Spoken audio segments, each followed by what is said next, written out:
Okay, first of all, let's talk about the kind of real estate you invest in. Yeah. Specific kind. Can you tell me more about Section 8 real estate? Yeah, so I do Section 8 low-income housing. So what that means is, I buy vacant properties that I then put tenants in, and the federal government pays the rent for the tenant on a monthly basis. So the rent is guaranteed every single month. It's guaranteed. So during like the pandemic, during COVID, everything was going crazy. People were getting laid off and fired. Yeah. It didn't matter because the government still paid me all through 2020, 2021.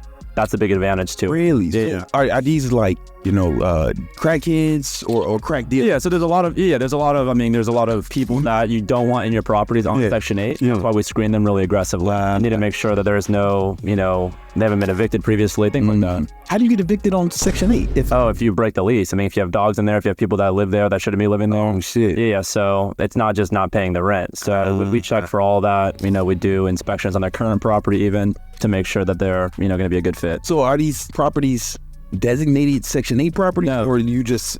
No. So any property can be Section 8. Really? So yeah, it's just like an airplane's an airplane until the president steps on, then it's 747. Exact same way. Any property can be a property until a Section 8 tenant moves in. So we typically obviously prefer cheaper properties. $60,000 to $80,000 is a cheaper mortgage, and then you can cash flow a whole lot more. That's the beautiful part about it, because if I buy a property for $60,000, you're not going to pay $1,500 a month to live there, right? Right. More than likely. The government will, because it's based on the bedroom count. They only care how many bedrooms the property has in the location. So that's where the arbitrage opportunity occurs with Section 8. So I can buy a house for $60,000, have a $400 mortgage on it, and then rent it out for $1,200, $1,300, $1,500 a month. Oh, and the government pays. The government pays as long as you got this person in. As long as the tenant's living there. And tenants stay there forever. They don't move. Really? They're not moving for jobs. They're not moving for schooling. They're not moving for any reason. They stay there. Well, you on Section 8, you on it, huh? Yeah. What would be like the first step somebody would need to take if they wanted to get into real estate the way you teach the Section 8 real estate? Yeah, so there's a few different ways around it. Most people have the hardest time with financing, right? Like, where do you get the money?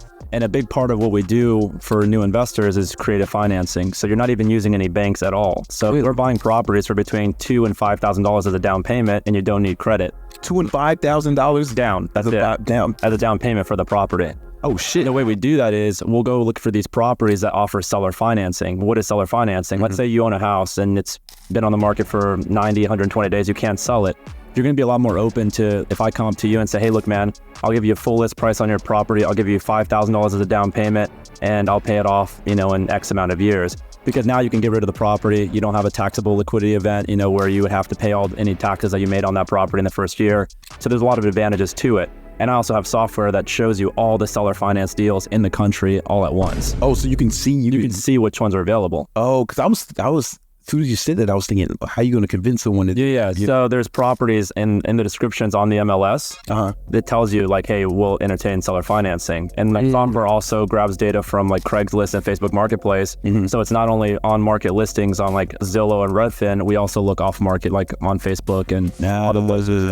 Okay, so you're looking for the seller financing. That's one option, right? Okay. The seller financing. If you have 10, 20, 30 grand and you have decent credit and you have a W-2 income, then you can go with a commercial loan, or you can go with traditional financing, but then you're putting 20% down. Then you're putting 20%. But on 70 grand, that's only $14,000 down. Okay. So there's just two different ways of approaching it, and just different for every person. Do you still, like, as rich as you are, do you still do seller finance? Oh yeah. If it's available and I can find a property in an area that I'm already in, I mean, no problem putting $5,000 down on the property. Picking it up. Because for me, it's all about unit count. The more properties I have, the more I can diversify that income and make sure that, okay, if 5 properties go vacant in the city, who cares? I have 100 other ones that are occupied. Yeah. So that's a big advantage to it. And I only do single family. I don't do big multifamily apartment complexes. You only do single family? Yeah. Tell me more about that. Why is that? Yeah, so that's probably one of the most common questions I get. I don't do multifamily, because I've done it before, and it's a huge headache. When you're dealing with 24, 36, 100 units, you're dealing with on-site property managers. It's a lot of staff. You're dealing with amenities. You're dealing with tenants that are on the Section 8 program that are all living and not working, and they're all in the same community all together. No, I know. So if you ever did, I'm from Chicago. Yeah.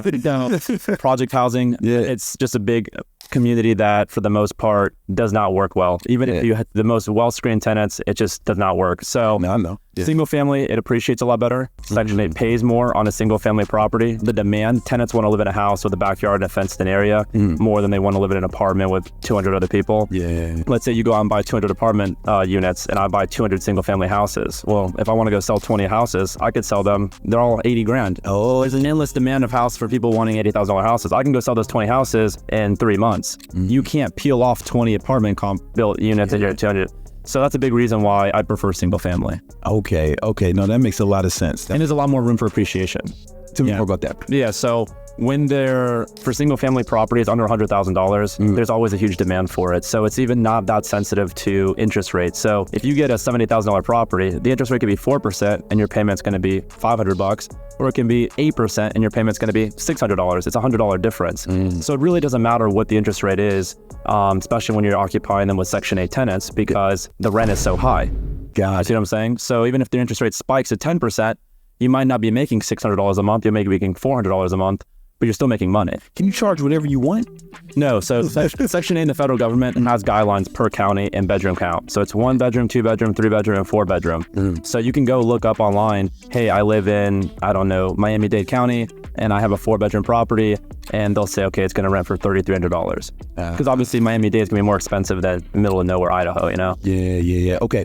Now, so the first thing they would have to do is try and find these seller finance deals. Yeah. Especially if they're starting. If you're starting out, and yeah, that would be the first bet. And then they can start with as little as $2,500. $25. I mean, you can buy with $0 down, but it's much harder to find a seller that's going to accept zero. They always want some skin in the game. You need some money. Yeah, $2,500 to $5,000 is a sweet spot to buy your first property. To buy your first property. 100%. Okay, all right, that's like attainable for people. Oh yeah, and that's a big reason why I started off. I mean, I started doing real estate that way, was with seller financing, and then I got into using other people's money, which we can get into as well. Okay, now and then they want to find a single family place, single family property, and ideally 3 or 4 bedrooms. 3 or 4. Why is that? The Section 8 pays more. Oh. So a 2-bedroom property you can find for 70 grand. A 3-bedroom might be 75 or 72 grand. But the difference in rent could be $300 a month, or $4,000 or $5,000 a year. Okay. Yeah. What would be the next step after that?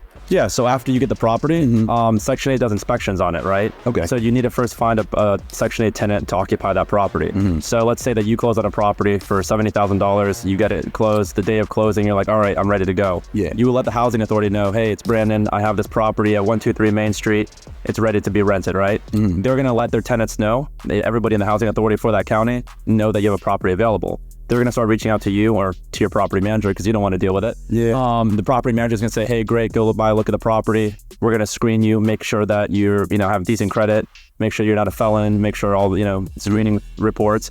And then from that point on, you're going to have a voucher. That voucher is going to say how many bedrooms you qualify for.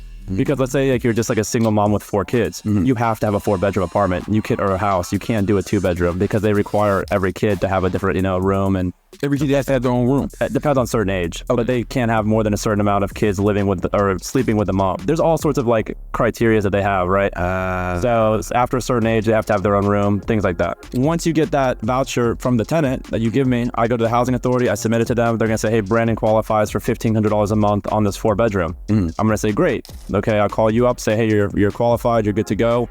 Section 8 will come and do an inspection next. It's free inspection. It takes 1 hour. They come and they make sure that the property is habitable, make sure that there's all the utilities are turned on, it's not trashed, and that's basically it. From once you pass the inspection, tenant moves in, they start paying you. Oh shit. Okay, so this is actually attainable for people. Oh yeah. Different than the way I think about real estate is I need 20% down. Yeah, and that's what most people think about it, right? And there's thousands of properties in the U.S. that are move-in ready under 100 grand. All right, and how much money could, let's say, with that example, how much money is that person putting in their pocket per month from their property? Yeah, so you're gonna have to pay property taxes, insurance.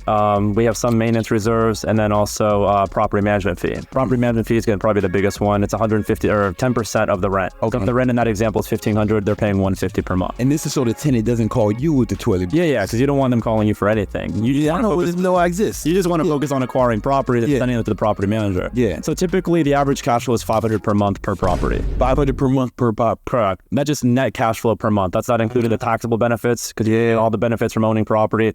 That's not including the debt pay down because every month that tenant is you're still putting down payments towards your debt. That's the equity you're building. You're building equity. Yeah. So there's a bunch of benefits that are happening in the background, and also you're getting appreciation. Yeah. These properties, Imagine you get a property with zero income coming into it, right? $70,000 property. And then you put a tenant in there at $1,500 a month or $16,000 per year in gross income.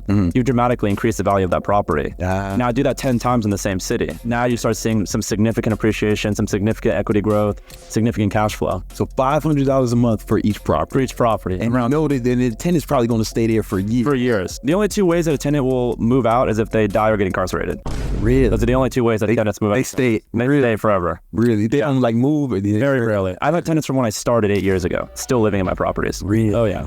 That's insane. Yo, that's awesome, man. Listen, guys, if you want to know more about that, click that link. He's doing a free class where he's breaking it down, because I'm about to start getting into it. And if y'all want to take this journey with me, hit that button, click that link, sign up.